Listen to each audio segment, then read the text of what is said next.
नगर की सरकार को लेकर चली आ रही उठापटक पर आखिरकार विराम लग गया। देर शाम तक सभी नगर पालिका व नगर पंचायतों के परिणामों की घोषणा हो गई। सबसे अधिक प्रतिष्ठा वाली सीट सदर नगर पालिका पर एक बार फिर समाजवादी पार्टी ने अपना कब्जा जमा लिया। पुलिस की सतर्क व्यवस्था व सहन शक्ति के चलते बिगड़ते माहौल पर बना रहा कंट्रोल।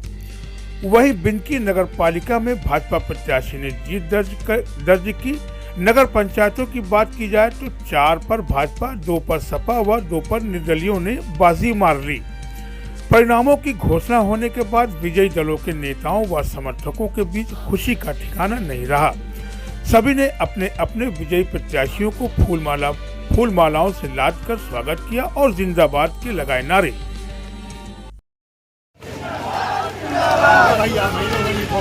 जिंदाबाद जिंदाबाद जिंदाबाद जिंदाबाद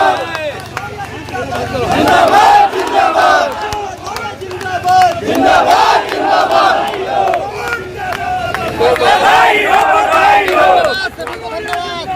जिंदाबाद जिंदाबाद हमारा कैंडिडेट जीत के आ रहा है, क्या परेशानी आई? वहाँ पे परेशानी भाजपा के लोगों ने थोड़ा सा परेशान किया, लेकिन प्रशासन ने हमारा साथ दिया और हम लोग विजयी हुए। क्या नाम है आपका? मेरा नाम विपिन कुमार। आज आपका कैंडिडेट जीता हुआ है, बहुत परेशानी हुई, बड़ी दिक्कतें आई, क्या? बिल्कुल बहुत अच्छी तरह जीता। क्या लगा? बहुत अच्छा चुनाव हुआ। हाँ। बिल्कुल कांटे की लड़ाई में जीते हैं हम लोग। 5वां राउंड 5 बजे तक खुल गया था। 5 से 7 बजे बीच में 2.5 घंटे क्या हो रहा था? बीच में 2.5 घंटे क्या हुआ? बस 2.5 घंटे वो जो जितने भाजपाई थे वो बेईमानी की नीयत से शासन प्रशासन के ऊपर लांछन लगा रहे, चूंकि हार रहे थे। अच्छा, इसलिए वो लांछन लगा रहे थे। अच्छा, क्या लगता है प्रशासन इन प्रकार चुनाव जीतना चाहते हैं? अच्छा, प्रशासन का क्या रवैया रहा? प्रशासन का ठीक था, निष्पक्ष उसने कराया और निष्पक्ष काउंटिंग हुई। हम लोग पूरी तरह से संतुष्ट हैं। बधाई देना चाह रहे हैं लोगों को? हाँ, लोगों को वोट देने वालों को बहुत बहुत बधाई। जनता ने हमारी पार्टी की इसके लिए धन्यवाद। सदर नगर पालिका परिषद की सीट एक बार फिर सपा खेमे में जाने से भाजपाई निराश हो गए, जिसका नजारा मतगणना स्थल पर साफ दिखाई दिया। रिकाउंटिंग कराए जाने की मांग को लेकर भाजपाई काफी देर तक धरने पर डटे रहे।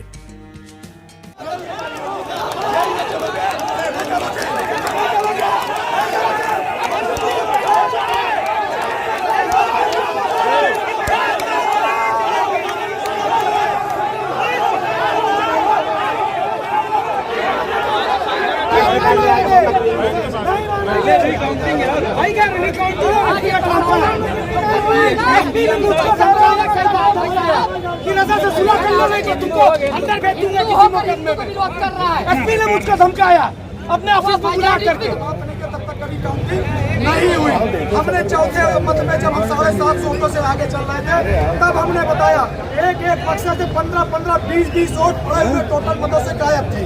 हम लोगों ने तभी पहले राउंड से आपत्ति दर्ज कराना चालू किया और जब चौथे राउंड तक प्रशासन ने हमारी इस आपत्ति को नहीं सुना, हमने उसके बाद धरने में बैठने का वहीं पे काम किया। और ये पहली बार हुआ है कि योगी जी की सरकार में इस प्रशासन ने सत्ता पक्ष के लोगों को अंधकार में रखकर जबरन उनको प्रमाण पत्र देकर सुरक्षा दिया। सदर नगर पालिका व असोथर और बहुआ नगर पंचायत की मतगणना शहर के जीआईसी कॉलेज में शनिवार सुबह 8 बजे से शुरू हुई।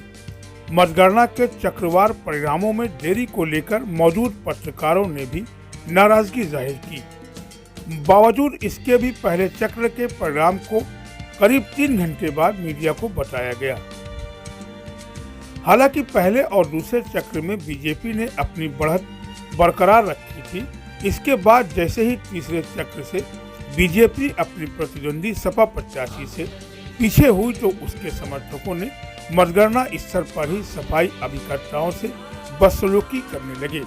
बताया जा रहा है कि इस दौरान भाजपाइयों ने एक सपा अभिकर्ता जो पेशे से वकील भी हैं, उनके साथ मारपीट भी की। इतना ही नहीं, जैसे जैसे वोटों की काउंटिंग आगे बढ़ती गई और भाजपा प्रत्याशी के मतों का अंतर बढ़ता चला गया और सपा उम्मीदवार जीत की ओर अग्रसर हो रहे थे, इससे बौखलाए भाजपाइयों ने मतगणना केंद्र के अंदर ही बवाल शुरू कर दिया। मतगणना के कार्य को प्रभावित कर धांधली का आरोप लगाते हुए रिकाउंटिंग के लिए अड़ गए। इस बीच करीब 1 घंटे तक वोटों की गिनती का कार्य प्रभावित रहा। इतना ही नहीं, अपनी हार को लेकर भाजपाइयों ने धरना ड्यूटी में लगे कर्मचारियों के साथ भी बदसलूकी की। इसके बाद कर्मचारियों ने वोटों की गिनती न करने का निर्णय लेते हुए धरने पर बैठ गए। उधर कर्मचारियों के धरने की सूचना पर पहुंची डीएम और एसपी ने किसी तरह समझा बुझाकर कर्मचारियों को मतगणना का कार्य पुनः शुरू कराया।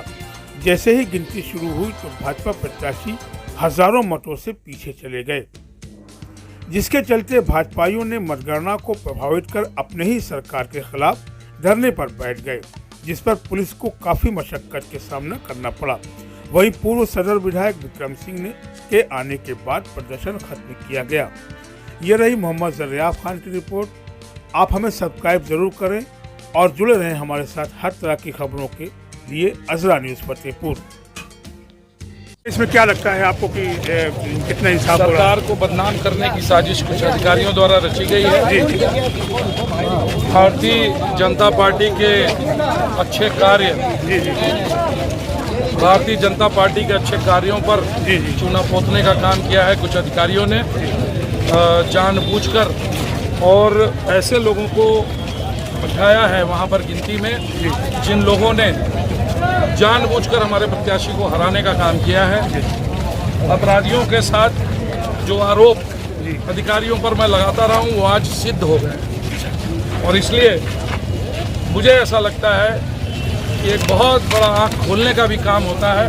चुनाव हम लोग जरूर हारे हैं, लेकिन पूरे प्रदेश के स्तर पर हराया दिया गया है, और पूरे प्रदेश में आज यह परिस्थिति है कि लोग जान रहे हैं कि अधिकारी चाहे तो किसी भी पार्टी को चुनाव जिता सकता है, हरा सकता है। जैसे कार्यकर्ता बैठे थे धरने पे, क्या लगा कि धरना आपने धरना हम लोग अपने प्रमोद जी वगैरह अंदर धरने पर बैठे हुए थे, तो हम लोग उनके समर्थन में यहाँ धरने पर बैठे थे, क्योंकि उनकी पीड़ा, उनकी बातें हमको यहाँ सुनने में आ रही थी कि किस तरह उनके साथ अन्याय अंदर हो रहा है। उस अन्याय के खिलाफ वो धरने पे अंदर बैठे थे और हम लोग यहाँ बैठे। भैया इसके बाद क्या होना चाहिए, क्या होगा? अब इसके बाद अधिकारियों के ऊपर कार्रवाई करने की बात करेंगे, जो भी कार्रवाई होगी अधिकारियों, क्योंकि अधिकारी सरकार को बदनाम करे ये ठीक नहीं है। सरकार के अच्छे कार्यों की जनता में बहुत खुशी है अच्छे कार्यों को लेकर, लेकिन हमारे वोट को जब गिना ही नहीं जाएगा, वो जनता वोट दे लेकिन उसको गिना ही ना जाए,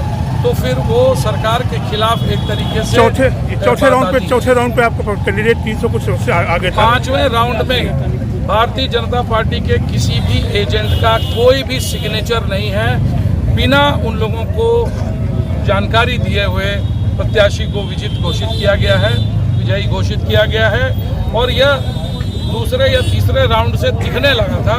इसीलिए प्रमोद जी चौथे राउंड में धरने पर बैठना उनकी मजबूरी बन गई। जिन लोगों ने सब लोग हैं साथ में।